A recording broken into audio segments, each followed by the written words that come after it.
What is up guys, Wraec is here with a new video, and today with day 1 of Ravaged Realm on the global server. Basically, the biggest PvE boss is now on the server, it is live, and we are going to fight in the squad rotation phase. And I want to bring you guys the best team that you can use for this first day of Graveborn. And if you have no idea how this works at all, basically for the next 20 days we're going to fight in this squad rotation phase, and your goal will be to get the best damage every single day. First off, we're starting with Immortal Squad, where we can only use Graveborn heroes and some select Celestial heroes, and then every day the next squad will open. And for example, tomorrow we are going to fight in the Dauntless Squad, which will be Mauler, Faction and Burial. And every day you need the best team possible to get the highest damage, because every day there is daily loot, and this daily loot is quite insane. We get enough Bronco Essence for 2 full Mythic Plus charms. We also get 250 Radiant Crest to upgrade them, and we get Grimstone, a resource we can use in the Special Emporium, where we can also buy some Stellar Crystals. And today our best team looks kind of like this.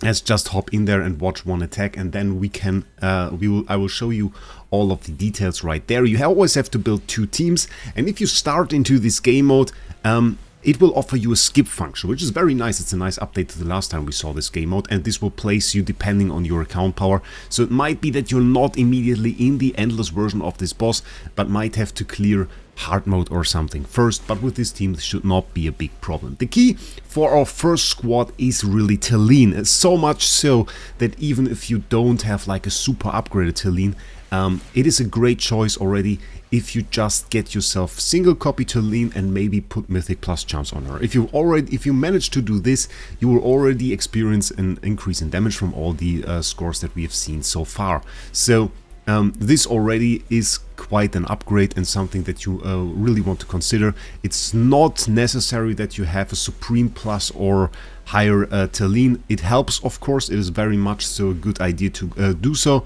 but you don't really have to. Also keep in mind, this boss is quite RNG heavy. I noticed that my damage varies, well, quite a bit, at least on my highest score. That was severely different, around 90 billion what I usually achieved, and then suddenly I got like a 95, which elevated me like 13 positions on the leaderboard, brought me to like place 6, I think it was. So that is already a big thing. And you already see some heroes here like Hodgkin that many might not even have, but we're going to talk about replacement options and other heroes that we can use in a second, because there's a wonderful graphic for this by Metal369 that I don't want to skip out on, that I'll also link down in the description, and it will show all the details and all the heroes that you can use. By the way, every single day there is also the skip function for those fights, because I definitely recommend to you that you use all your fights every single day, at least until you get like a good position. Because if you are able to somehow get into the higher bracket, like if you are outside of top 20 usually, but get a nice score and can go into top 20, that will give you more loot and will give you more mythic charms that you can upgrade. And of course, if you can upgrade more mythic charms, that will give you higher damage on the coming days, and is definitely something you don't want to miss out. So right now we weren't able to get a bigger score. It was around 90 billion once again, but you can see big damage there from the Talene, and big damage there from nearly all the heroes there on the second team. We can take a look at the damage numbers for my best attack. As you can see, they vary a little bit here. 90 billion, 91 billion, 91 billion, 90 billion. Suddenly there is this 95 with the same team, so can definitely be some RNG in there. We just were lucky. Talene did a little bit more damage here, and that we apparently got a little bit lucky. Well, not too lucky actually on the second team. So definitely something to keep in mind. So let's talk a little bit about the team comp before we go into how you can really raise your damage in different ways. First things first, this is the graphic that Metal369 made, and I think it's a very beautiful graphic, actually very well made. Definitely a nice one, because you can see everything very clearly here. The first area is the team that we use. There are 3 different artifacts that don't seem to vary too much. I use Frontline Spell, kind of like that, because it gives extra survivability to our team. Maybe Talene survives a little bit better. Nero there to buff our Talene with his charm effect, and then we have Thorin, we have Ludovic, and there is one slot where we can vary a little bit. And you can see on the right side here, he explained that a little bit more. This Graveborn symbol stands for any of the following heroes. And he listed them by the order at which you most likely want to use them, starting off with Sylvana and then Viperion, both of which did pretty well. He also listed Carolina in here. Granted, if you use Carolina here, you're no longer able to use her in the second team, which I kind of like. So maybe try Salazar in there as well. Salazar was also pretty good. I tried Scalita, didn't work out too well, same for Nara.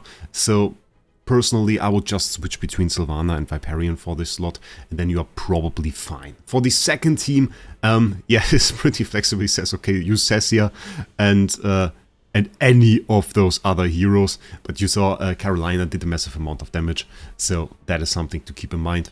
And Hodgkin was an option. If you can, Salazar is actually quite nice. So if you use Sylvana for the top and still have Salazar in there, I would probably consider using him here if you don't have Hodgkin. The Hodgkin combi worked pretty well for me, but of course you can do different things. You can see there are like 3 variable slots and you can use multiple artifacts, which might change the way this team works and the effect of all. So that is something to keep in mind. So how can you elevate your damage a little bit? So of course you can try different combinations of those teams. We saw, for example, that I on the second team used this combo, but maybe if I swap this around, maybe this can be interesting to just go and buff Cessia with the resonating spell. For me, the Carolina there worked a little better, but we can certainly give it a try. Let's just skip battle for now, maybe we get a higher score. That would be pretty sweet. But no, wasn't better for me at least. And then there are some things that you have to note. You always, of course, get an advantage if you have like a full Mythic Plus charm set. And if you see like on our team that one hero does major damage, for example, we got our Carolina here, doesn't have full Mythic Plus charm set yet. Same for the Cessia, both don't. So that is definitely a point where I would right now say, okay, let's take a look at that and maybe we can get an upgrade there. And there are 2 ways to unlock the upgrade. First one being Durastral, positioning smashes in the right way so that we can get those. If you unlock level 40, you can select the hero and you can select the slot and pretty much aim for the last parts that you need. Maybe keep in mind that it is better if you aim for particular parts in particular Mythic Plus charms for a single slot, to not do 6 hits at the time, 6 smashes at a time, because you might drop it multiple times. So do them one by one in that scenario. Now the thing is, I already did Durastral, so that is not an option. And for Carolina here, we are lacking this one tile. And of course, we could craft that, but we are a little bit poor. We are at 6 out of 60. So one more thing that you can do is either wait a single day, because you will get the daily loot and will get some from that.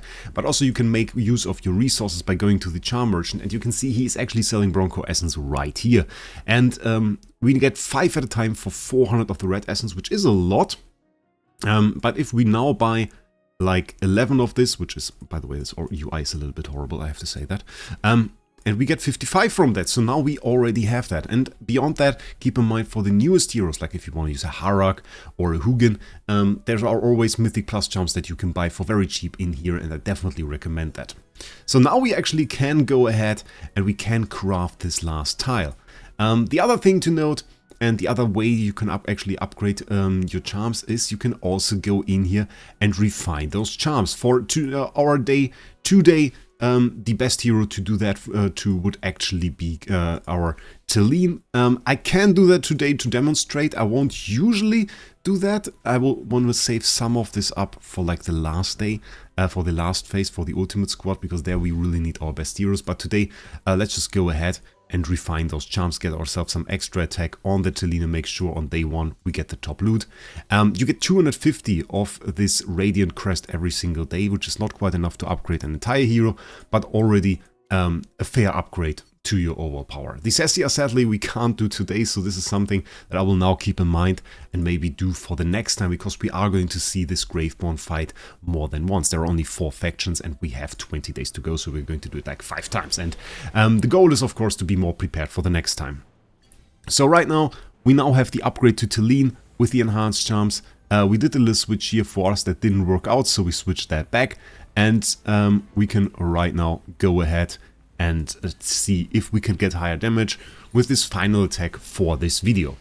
And those are really the major ways you can go ahead and get yourself some extra damage. If you keep that all in mind, if you improve your charms, you can really do a whole lot here. And by the way, improving your charms, I didn't really show that yet, but Metal actually made another graphic, and I really like this graphic. I haven't seen this before, I don't know, he kind of hid it, I guess. No, he didn't, probably posted it and I didn't see it. But that's actually a great graphic to show you which charms you want to prioritize and which charms you want to get, and we're going to watch this exactly after this fight, after we see if we can get a higher score, because this will really tell you which charms to go for and which charms to avoid, and yeah, that's the thing. Also, we have to talk a little bit about the faction skills, because there's one more tip actually right there. Nearly forgot that one, but we don't want to forget that one. It's actually a minor increase as well again.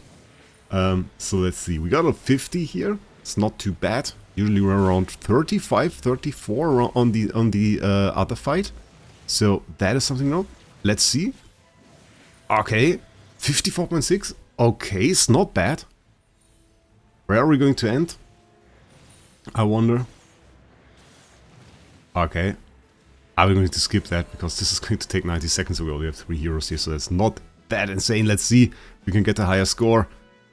Sadly around the same, at least we didn't beat the high score, but well, if that is our bottom line now, that was definitely an increase. One more thing to note before we hop into the graphic, you can also upgrade your faction skill, of course. And if we go ahead and do an upgrade for this last part, we can get this to 10 out of 10, and then we have our full faction skill, which definitely gives us the highest power. And if you then think, well, it's only one faction really, and I need a ton of resources, well, you can reset. You can actually reset your stuff right here. And you can do so, well, basically every single day if you saved up the talent reshapers from within the season, because I have 41 of those, is more than we have days within the season. So if I now reset my faction skill every single day, I can actually transfer those resources between the skills. And if you have them sitting right there and have some time and want to get into top 20 guaranteed, well, there is your option. That is definitely something that we can do. Regarding the graphics, so this is structured in the following way. It's basically structured around the challenges we have in Duros Trials. So we see it's the Iron Wall challenge, tank sweep priority. So this is how it's called. And for every single one of the 6 challenges, you basically have your little tier list right here. So for example, the Iron Wall challenge, Iron Wall tank sweep priority PvE boss charms. You can see in S tier we have Fresto and we have Temesia, and it also shows you the symbol for the specific charms and the explanation: priority for the full set or priority for any 3 charms. So for her, the best one would be this one, but it would be okay if you have any 3 charms. For Fresto, you definitely want the full set of the Sorcerer set, I think this is. So now there you can see what is desirable for your heroes, and you can get a quick idea of which charms you want to go for and which charms are optimal for that. And this graphic will of course be linked down in the description.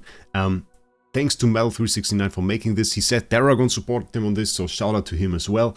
Definitely a very insane graphic and a big support for everybody, so that you know your charms and have basically, which is a great thing, you have one source now for every single charm, so you just save this graphic and then you know everything already. So my daily routine right now will basically be to go in here, change my faction skill around so that I have my materials over there. Eventually I get the plus 10 here as well, sadly pretty expensive, didn't quite get there yet, and then try to get my top 20 rank at least every single day, so for the next 20 days. And you should try to get the same. Just do your attacks. You can also buy some more attacks, so that 20 attacks you can do every single day, and with all the upgrades that you get, your team will eventually become super strong, and you might be able to get some very insane scores. So that being said, I hope this guide helped you a little bit. I will try to smash some more to see if I can get a higher score. Till then, I wish you guys a great day. We'll see us in the next one.